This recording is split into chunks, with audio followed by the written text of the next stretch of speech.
आपको याद होगा जब कुछ पत्रकारों ने नीतीश कुमार से सवाल पूछा था कि ऐसा लगता है कि जेडीयू के अंदर सब कुछ ठीक ठाक नहीं है। इस पर मुख्यमंत्री ने मुस्कुराते हुए जवाब दिया था और कहा था कि आप लोगों का यह सवाल सुनकर हंसी छूट जाती है, आप पत्रकार लोग ये मनगढ़ंत कहानियां कहां से गढ़ लेते हैं।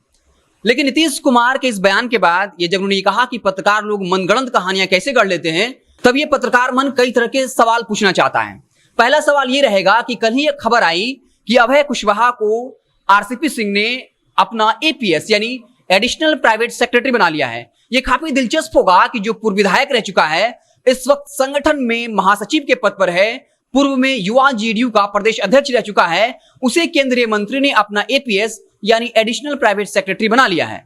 आपको बता दें कि केंद्रीय मंत्री के पास यह अधिकार होता है कि वो किसी निजी व्यक्ति को अपना एपीएस यानी एडिशनल प्राइवेट सेक्रेटरी या फिर असिस्टेंट प्राइवेट सेक्रेटरी बना सकते हैं। हालांकि शर्त यह होती है कि जैसे ही केंद्रीय मंत्री का कार्यकाल खत्म होता है, ये पद इन पदों का भी अस्तित्व जो है वो खत्म हो जाता है। तो सवाल मेरा ये रहा कि वही अभय कुशवाहा जिन्होंने आरसीपी सिंह के पटना आने के बाद उन तमाम पोस्टरों से ललन सिंह और उपेंद्र कुशवाहा को गायब कर दिया था, जबकि ललन सिंह जेडीयू के राष्ट्रीय अध्यक्ष बन चुके थे और उपेंद्र कुशवाहा संसदीय बोर्ड के अध्यक्ष थे।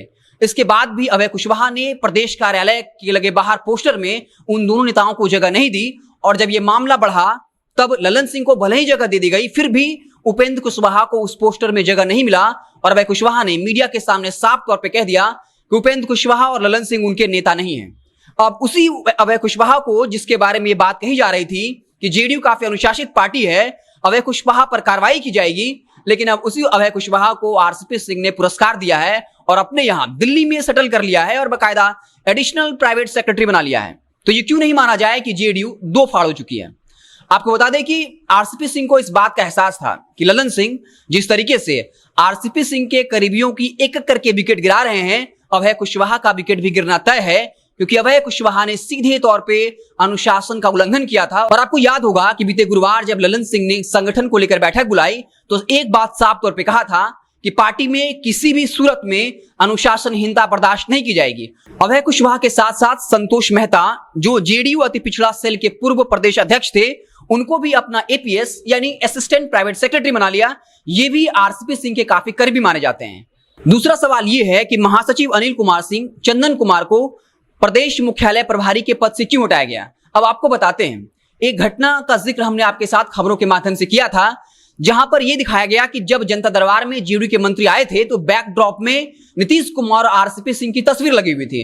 तब पत्रकारों ने यह सवाल उठाया कि आरसीपी सिंह की तस्वीर तब लगी थी जब वो जेडीयू के राष्ट्रीय अध्यक्ष थे, लेकिन इस वक्त ललन सिंह जेडीयू के राष्ट्रीय अध्यक्ष हैं, तब ललन सिंह की तस्वीर वहां होनी चाहिए। जब भी विवाद बढ़ा तो आरसीपी सिंह का तस्वीर तो हटा दिया गया था, लेकिन ललन सिंह की तस्वीर नहीं लगाई गई और उस जगह पर सिर्फ नीतीश कुमार की तस्वीर लगाई गई।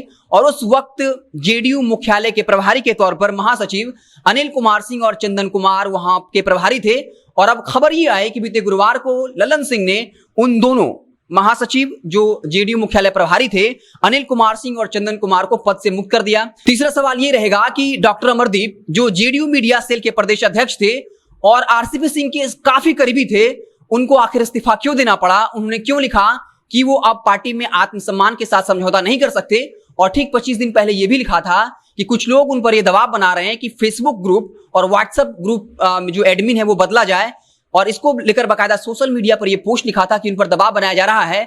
अगर डॉक्टर अमरदीप चाहते तो यह मसला अंदरूनी तौर पर सुलझ सकता था, लेकिन उसके बाद ठीक 25 दिन बाद डॉक्टर अमरदीप ने यह कहते हुए इस्तीफा दे दिया कि अब उनके लिए संभव नहीं है कि वो पार्टी के अंदर आत्मसम्मान के साथ काम कर सके। तो यह अब साफ हो गया है कि एक एक करके ललन सिंह आरसीपी सिंह के करीबियों का लगातार विकेट गिरा रहे हैं। और खबर यह भी है कि लगभग ऐसे 2 दर्जन नेताओं को चिन्हित किया गया है जिन्होंने लक्ष्मण रेखा पार की है, जिन्होंने आरसीपी सिंह के पटना पहुंचने पर खूब गदर काटा था और कई तरह के विवादित बयान दिए थे।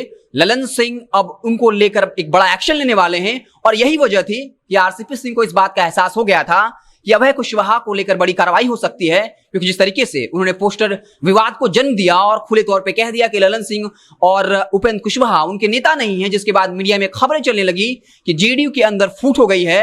अब इसको लेकर एक बड़ी कार्रवाई करने के मूड में ललन सिंह दिख रहे हैं। और इस नीतीश कुमार जब ये मुस्कुराते हुए कहते हैं कि जेडीयू के अंदर सब कुछ ठीक ठाक है, और पत्रकारों पर तंज करते हुए कहा था कि आप लोग ये मनगढ़ंत कहानियां कहां से गढ़ लेते हैं। तो नीतीश कुमार को इन सारे सवालों का जवाब देना चाहिए कि आखिर एक साथ इतना इत्तेफाक कैसे हो सकता है। और ये तमाम घटनाएं ये बताती हैं कि जेडीयू अब कैसे दो फाड़ हो चुकी है। एक तरफ आरसीपी सिंह का कैंप है तो दूसरी तरफ लल्लन सिंह और उपेंद्र कुशवाहा का कैंप है। आप देखते रहे जनता जंक्शन, जैसे ही कोई नया अपडेट आएगा मुझसे आपको इत्तला करते रहेंगे। आप देखते रहे जनता जंक्शन। बहुत बहुत धन्यवाद।